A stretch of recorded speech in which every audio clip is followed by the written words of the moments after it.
his music and his art and how he lived. It was very special, and the fact that we could see it is pretty special too.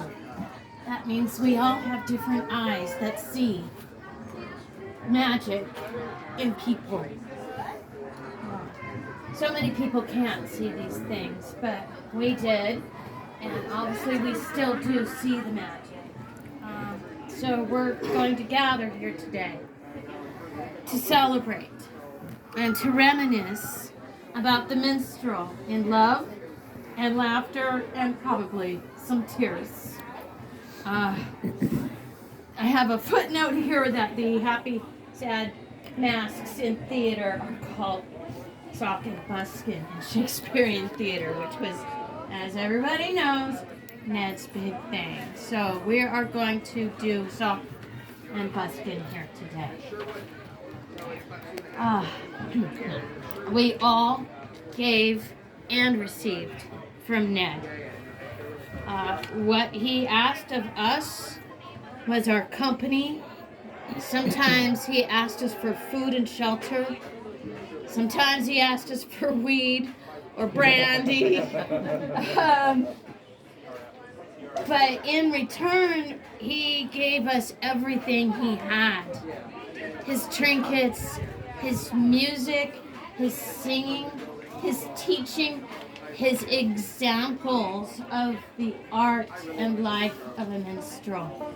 He walked it, he talked it, and he lived it. And that was his gift.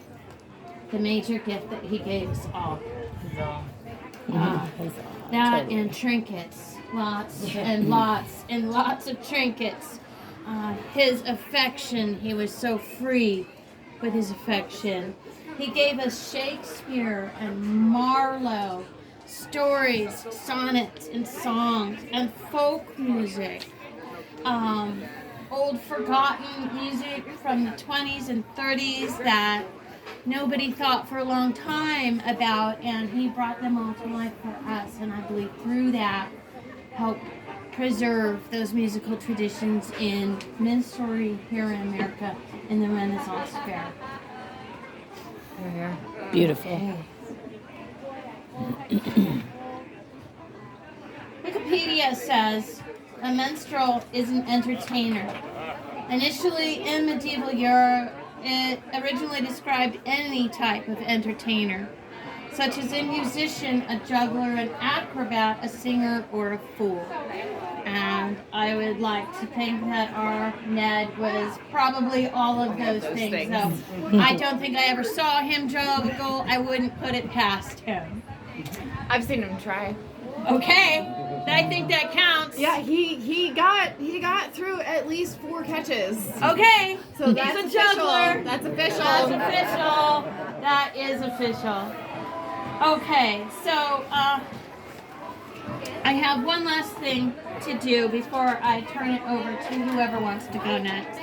And good old Dylan Thomas.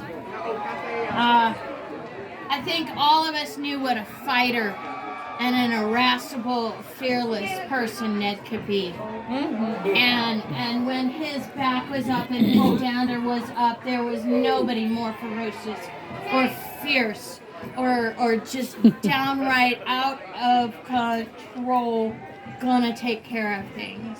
And I think that went for his life as well as his death. So I'm going to read. Do not go gentle into that good night. Old age should burn and rave at close of day. Rage. Rage against the dying of the light. The wise men know their end, no dark is right. Because their words had forked no lightning, they do not go gentle into that good night.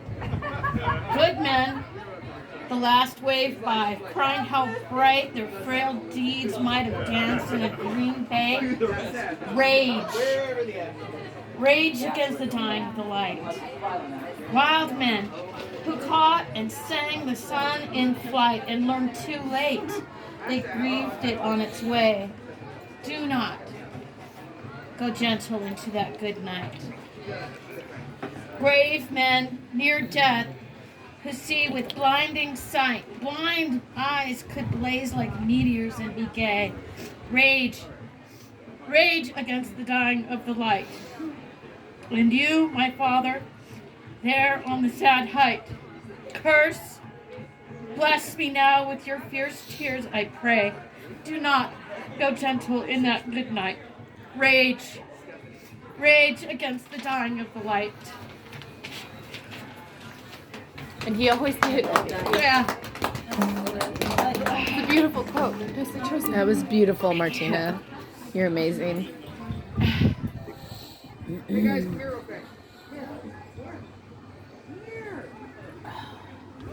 Thank you, sweetie. Would you like to play something?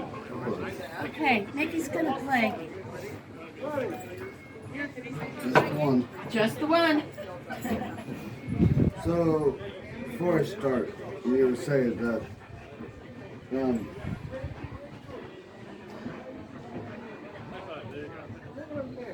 when Ned went, I was involved in a bunch of other stuff.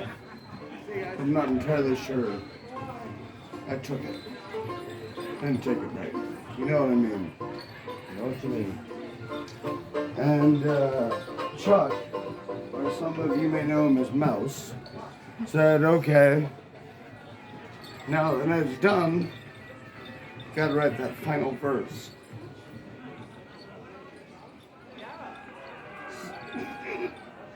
Pardon me if I sob a little bit during It's this hard one. to follow Martina. You got my allergies going too, girl. I got this.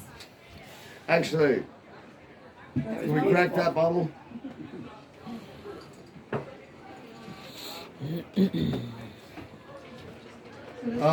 We've got. Brandy that Ned always asked us to bring him. Christian Brothers? We got Yeah. Reese's cups for anybody who wants to remember Ned the proper way. I'm sorry, I'm covered in sunscreen and dirt. I don't care. We love sunscreen and dirt. Keep You've known me for 20 years. You think I care about sunscreen and dirt? You're not 20 years old. Family. Thanks. So if you guys know this song, feel free to sing along. I think I you'd saw my appreciate birthday a it. few days ago. He would. So Alright. we're passing out the E and J. Thanks, Kristen. Alright, so, okay, while Joe's handing that out, I want to say this one thing. I'll tell a little story. One of my last memories of Ned was Martina called me and she said, can you go check on Ned? I don't think he's doing well. And I went, alright, okay, bye. So I showed up and I called him. And we went to his place. We went to his wagon. And he said, hey, knocked on the door. And he opened the door and went, I need brandy and a newspaper. And he closed the door. So we went off and we got a local newspaper and a bottle of E&J. And we came back and we went, hey, cool, can we come in? not to He went, spill on your I'm not fit for man or beast. And he closed the door and that was it. Dead. And I went back out there about a week later and he was better. Turns out he was off his meds and he was trying to get them back. But he just knew he was going to be an awful person. So he shut down communications because he didn't want to be a monster. And that is the man who ran the reptile house, where the monsters go where the reptiles live. That's right. That circus hawker knew how unfortunate he was at that moment and how monstrous he could become. And for those of you who are struggling with who you are inside, Are you sure? dude, we all go through it, and sometimes it's easier to like come back later. That's okay. It was okay for Ned, and it should be okay for you. So, like I said, Chuck said the other day, have you finished Ned the Bard? And I have. Excellent. So here we go. Fare thee well. Huzzah.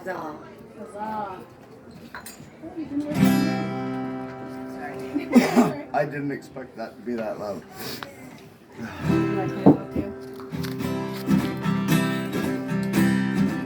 He's a man of many faces and a million songs to boast. A hero to us minstrels, but the women love him most. We've given him hope, living free and playing hard. Let's raise a glass to the shanty man who we call Ned the Bard.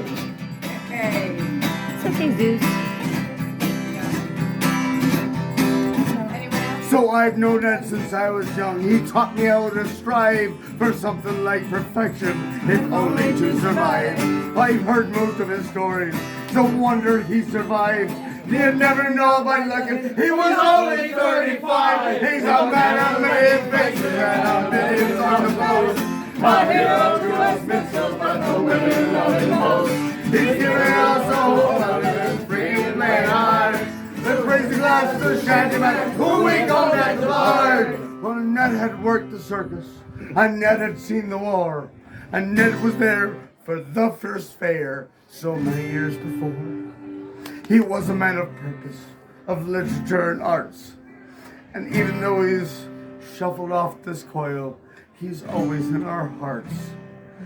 He's a man of many faces and a million songs to boast.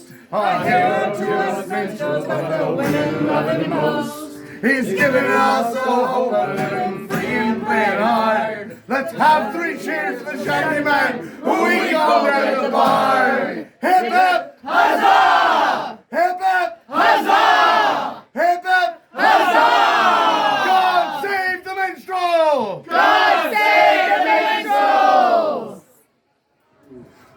Cheers. That was beautiful. Yes. Thank you. Perfect. I don't know. I'll say a quick word. Okay. No, I don't want to stand over here. I never really got to know Ned.